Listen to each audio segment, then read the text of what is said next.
I found my parents' will by accident. And it ruined my life, or maybe it finally saved it. My name is Julian. And the facade of my perfect life in Orlando crumbled the moment I discovered the truth about my parents' estate planning. For years, I had been the reliable one.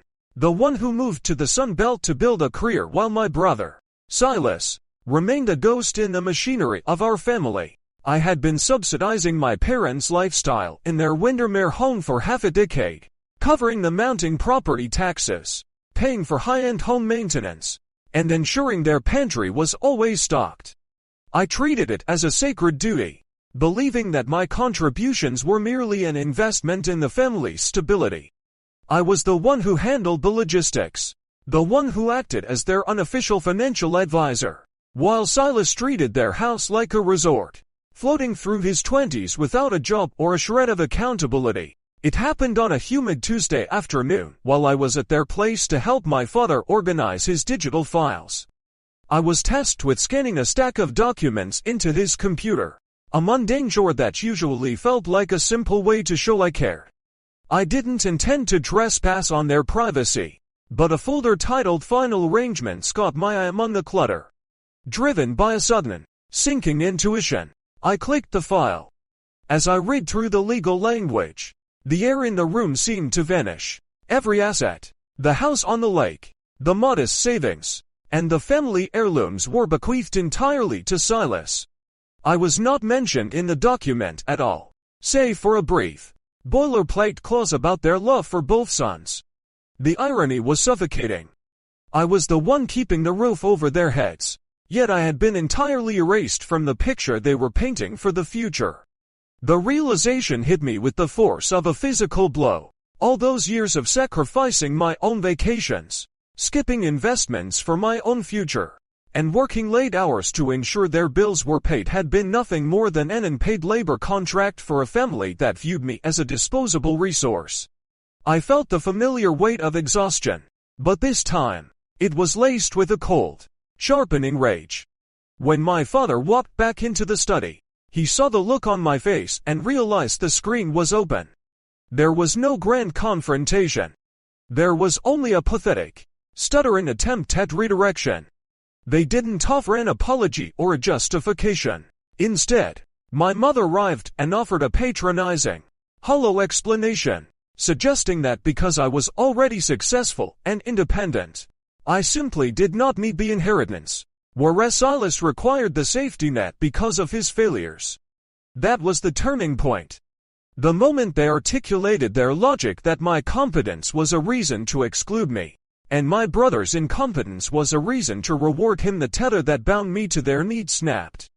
I walked out of that house, leaving them to their own devices in the Florida heat. I didn't look back as I drove toward downtown Orlando, and I didn't pick up the phone when they started calling. For the first time in 5 years, I chose not to participate in the charade of family loyalty. The following 2 weeks were marked by a silence that grew increasingly frantic on their end. I stopped paying the bills, stopped checking the bank portals, and reclaimed the time I had spent playing the role of their provider. I was finally starting to see that I had been building a house for a future that was never meant to include me. The initial silence didn't last long, as the reality of their newfound financial independence began to set in. The first crack in the armor came in the form of a curt, impersonal text from my father regarding an upcoming property tax deadline. It was a cold, transactional command, devoid of any attempt to reconcile or acknowledge the previous weeks of radio silence. He seemed to operate under the assumption that I was still the dependable asset he could tap into at will.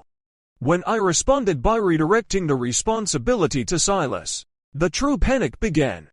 My mother followed up within minutes, her tone shifting rapidly from dismissive to desperate. I stood my ground, refusing to engage in the emotional labor they had demanded of me for years. Silas eventually chimed in as well, employing the same tactics I had grown to loathe. He played the victim, framing my decision to withhold funds as a petty, dramatic overreaction. The irony of his argument was stark. He claimed that money shouldn't matter, yet he was the one slated to inherit everything. When I challenged him to put his own money where his mouth was to help our parents, the conversation quickly dissolved into silence. My parents escalated their campaign, cycling through various guilt trips about family duty and sacrifice. They wanted me to cover the mortgage for a few more months until they figured things out. A request that felt like a slap in the face given the years of uncompensated support I had already provided. I felt a cold, detached satisfaction in knowing that their panic was a result of their own lack of preparation. They were not facing true destitution. They were simply facing the consequences of their decision to prioritize an entitled, lazy son over the one who had actually kept their household functional. The escalation reached a fever pitch when I woke up to a formal bank transfer request for a significant sum, the exact amount required to clear their overdue mortgage.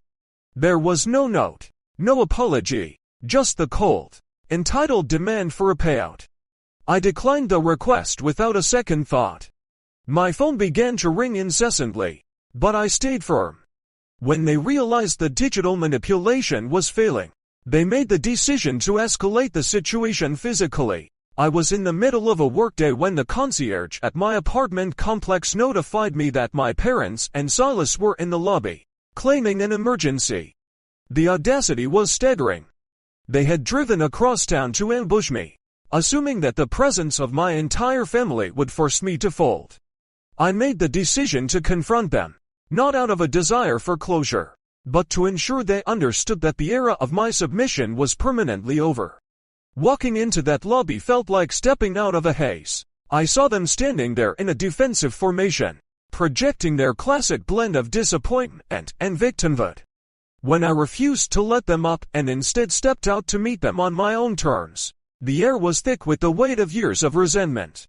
My father attempted to loom over me, using the same tired arguments about his parental investments in my childhood to justify his current demands. I dismantled every claim with icy, objective facts. I pointed out that I had already paid back those debts many times over through my adult years of financial support. Silas stood to the side, trying to remain invisible, but I pulled him directly into the line of fire. I forced him to confront the reality that his inaction had become a burden on everyone but himself. I watched their expressions shift from entitlement to genuine shock as they realized that their manipulation, which had worked for decades, was finally completely ineffective. The confrontation in my lobby concluded with the same cold clarity that had been growing within me for weeks. After I walked away from them, leaving my parents and Silas standing in the lobby in a state of stunned disbelief, I expected the fallout to be swift. I was right.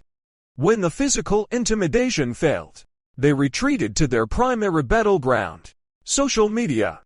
It began with passive-aggressive posts about family values and the betrayal of children who turned their backs on those who raised them. They painted themselves as tragic figures, victims of a son who had grown cold and selfish. Silas, ever the opportunist, joined the fray, posting vague, self-righteous messages about the importance of unconditional sacrifice. He tried to craft a narrative where he was the loving, devoted son, conveniently omitting the fact that he hadn't contributed a single cent to the family household in years. Reading those posts was nauseating, but it served as the final confirmation I needed. They were so deeply entrenched in their own delusions that they would rather ruin my reputation than admit they were wrong. I knew I couldn't remain silent while they spun their web of lies. I didn't want a petty argument, so I chose to state the truth clearly, once and for all. I drafted a post that laid out the reality of my years of financial support, the existence of the lopsided will, and the burden of supporting a brother who refused to grow up. I didn't speak with anger. I spoke with the weight of someone who was finally finished with a toxic cycle. I made it clear that family was not a one-way street and that I was no longer willing to be the collateral for their poor decisions. The response was immediate and overwhelming. Distant relatives and old friends, who had only seen my parents' side of the story, finally understood why I had stepped away. The support I received was the final piece of validation I needed to stop feeling guilty for protecting my own future.